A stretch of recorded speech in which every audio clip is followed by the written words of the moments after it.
चलो बच्चा, अभी हम स्टार्ट कर रहे हैं एक नया सम जिसमें इंफॉर्मेशन कुछ इस तरह है, जहां पे हमें क्या दिया हुआ है, for given AP mth term is 1/n। तो आपको बोला गया am upon is equal to n 1/n। Same way उसके बाद बोला हुआ है nth टर्म जो है वो 1/m है। उसके बाद बच्चा आप क्या बोलोगे, prove that nth term is AP is 1। तो आपको बोल दिया है कि हमें जो am टर्म है वो क्या होगा, आप बोलोगे सर 1 होगा, वो हमें ढूंढना है। तो फर्स्ट ऑफ ऑल बच्चा यहां जो हम करेंगे, हमें जो इंफॉर्मेशन दो चीज दी गई है उसका ही हम यूज करेंगे। समझना, फॉर्मूला पहले मैं क्लियर करवा देता हूं। an is equal to a plus, आप बोलोगे सर n-1d। यहाँ पे n था तो हमने यहाँ पे n लिखा। अभी हम जो लिख रहे हैं वो am टर्म के हिसाब से लिख रहे हैं, तो am-1d। जहां पे आप बोलोगे am है वो am टर्म है वो कौन सा है, 1/n। फिर से बोल रहा हूं am टर्म जो है वो उसका आंसर क्या है, is equal to 1/n। a का answer as it is a लिखा। आप बोलोगे m जो है सर उसकी जगह तो आप m ही लिखो, लेकिन बच्चा यहाँ पे अभी समझ लो मैं ऐसे लिख सकता हूँ m-1 इंटू डी। तो d के साथ मल्टीप्लाई करेंगे तो md और 1 के साथ होगा तो d। तो इसको मैंने सिंप्लीफाई लिख दिया यहाँ पे md माइनस डी और यहाँ पे इक्वेशन 1। ये स्टेप मैं यहाँ कर सकता हूँ, लेकिन बच्चा वो बहुत लंबा हो जाता है, इसलिए कैलकुलेशन पार्ट में आपको डिटेल में यहाँ एक्सप्लेन कर देता हूँ। इसके बाद बच्चा सेम वे आप बोलोगे nth term is equal to a plus n-1d। nth term जो है बच्चा वो 1/n है, और यहाँ पे सेम वे मल्टीप्लाई करोगे तो यहाँ पे हो जाएगा md माइनस डी और इसको इक्वेशन 2 दे देंगे। यहाँ तक आपको क्लियर होना है। जैसे ये पॉइंट कंप्लीट होता है बच्चा, तो इससे आगे हम लिखेंगे क्या, सब्ट्रैक्ट इक्वेशन 2 फ्रॉम 1। तो सबसे पहले यहाँ पे हम लिखेंगे, यहाँ पे इक्वेशन जो लिखा हुआ है 1/n is equal to a plus md minus d. और यहाँ पे बच्चा हम क्या लिखेंगे, आप बोलोगे सर यहाँ पे आपने ना 1/n टर्म की जगह m लिखना है, तो वो हमने लिख दिया। और यहाँ पे 1/m is equal to a plus n minus d और यहाँ पे माइनस डी।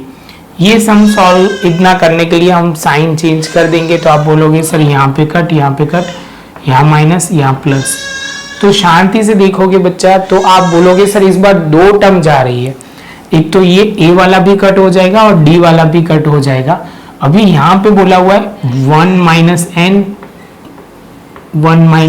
Minus 1/m। इसका एलसीएम लेना पड़ेगा बच्चा, ये पॉइंट ध्यान से समझना।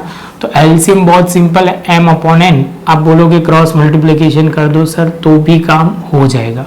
क्लियर है बच्चा। तो ये पहला स्टेप हुआ, तो हमने यहाँ पे लिख दिया m-n/mn mn। तो ये भी स्टेप हो गया। इसके बाद बच्चा आप बोलोगे सर यहाँ पे जो होगा md माइनस nd। क्लियर। तो अभी आप बोलोगे mn m माइनस n, यहाँ पे mn, d को कॉमन निकालेंगे तो m minus D into D. तो यहाँ पे भी वो स्टेप है, यहाँ पे भी वो है। तो आप बोलोगे m माइनस n, यहाँ पे हम लिखेंगे m माइनस n। यहाँ पे आप बोलोगे सर जो m इंटू n दिया हुआ है वो हमने लिख दिया m इंटू n, ये cut is equal to d। तो d की वैल्यू आ गई 1/n into n is equal to d। तो d की वैल्यू जैसे बच्चा आएगा उसके बाद आप बोलोगे सर यहाँ पे हम लिखते हैं put d is equal to 1/mn in equation 1। Equation 1 हमारे पास कुछ इस तरह है 1/n, यहाँ पे a का a, यहाँ पे आप बोलोगे md। यहाँ पे बच्चा d की जगह अभी आप बोलोगे सर पहले लिख लेते, दूसरी बार में वैल्यू पुट करते। यहाँ तक क्लियर बच्चा। अभी आगे चलते हैं, यहाँ पे लिखेंगे 1/a, यहाँ पे m d की जगह 1/mn माइनस 1/mn। अब बच्चा गलती से भी एम कट मत करना, तो आगे फिर से एलसीएम लेते वक्त आपको ध्यान रखना पड़ेगा। तो बच्चा ये सारा स्टेप जो है ना वो हम प्रॉपर तरीके से यहाँ लिख लेते हैं, 1/n माइनस ये जो है वो m/mn, और यहाँ पे मैंने लिख दिया 1, यहाँ प्लस हो जाएगा mn is equal to a। तो आप बोलोगे सर आपको एलसीएम लेना पड़ेगा, क्या लेना पड़ेगा? एलसीएम। तो मैंने लिया एलसीएम mn, यहाँ पे तो एज इट इज दिया हुआ है तो वही लिखा m, यहाँ पे लिखा n, यहाँ पे 1 है तो 1 लिखा, यहाँ पे क्या नहीं है तो m नहीं है, तो ऊपर भी m से मल्टीप्लाई नीचे भी मल्टीप्लाई, तो ये m हो जाएगा इज इक्वल टू a। ये प्लस में और माइनस में दोनों कट हो जाएगा तो 1/mn is equal to a हो जाएगा। तो बच्चा हमारे पास a भी आ गया, d भी आ गया। अभी हमें जो टर्म ढूंढनी है वो mn टर्म ढूंढनी है, तो mn is equal to a plus n की जगह हम जो लिखते हैं m-n1 इंटू डी। फॉर्मूला यही है बच्चा, यहाँ n था तो हमने n लिखा था, यहाँ पे mn है तो हमने mn लिखा। अभी वो उन्होंने प्रूव करना क्या बोला हुआ है कि सर आपको प्रूव करना है कि यहाँ पे 1 आए। बच्चा थोड़ा मैं मिटा दूं ऐसा लग रहा है, क्योंकि बाद में क्या होगा, चलो ट्राई करते आ जाएगा एक ही फ्रेम में। तो यहाँ पे a की जगह यहाँ पे a की जगह 1/m इंटू n, यहाँ पे लिखा m इंटू n, यहाँ पे 1, और d की जगह बच्चा आप बोलोगे सर 1/m इंटू n।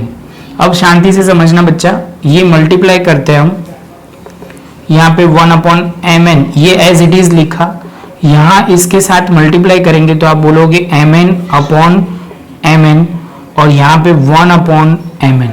अब शांति से देखोगे तो सभी जगह पे यहाँ पे भी mn है, यहाँ पे भी mn है, और यहाँ पे भी mn है, तो सीधा हम कर सकते हैं mn। अभी देखो बच्चा बहुत सिंपली क्लियर हो जाएगा, यहाँ पे ये कट हो जाएगा तो आप बोलोगे सर ये भी हो गया, यहाँ कट करोगे तो 1 आ जाएगा, तो आपको पूछा गया था mn इज इक्वल टू 1। इसके साथ बच्चा हमारा ये आंसर आ जाएगा। समझना बहुत बार कई बार बच्चे को ये समझ में नहीं आता, ये प्लस में है ये माइनस में है, तो ये दोनों कट, ये ऐसे समझ लो 2/2 दिया हो तो क्या आएगा 1 आएगा ना बच्चा, बस वही हमने लिखा है। बहुत सिंपल है, थोड़ी प्रैक्टिस करनी पड़ेगी बच्चा, क्योंकि कई बार देखो यहाँ पे आपको n लेना है, nth टर्म है, इसको सॉल्व करने में कई बच्चों को बहुत प्रॉब्लम होती है, तो ये पॉइंट पे डाउट आ सकता है। बाद में ये खत्म होने के बाद ये भी एक स्टेप ध्यान रखना है, उसके बाद तीसरा, मतलब हर एक स्टेप में ध्यान रखने वाला सम है सम सिंपल, लेकिन स्टेप बहुत कंसंट्रेशन से आपको करना पड़ेगा। तो बच्चा प्रॉपर नोटबुक में लिख लो। मिलते हैं नेक्स्ट लेक्चर में नए एक सम के साथ।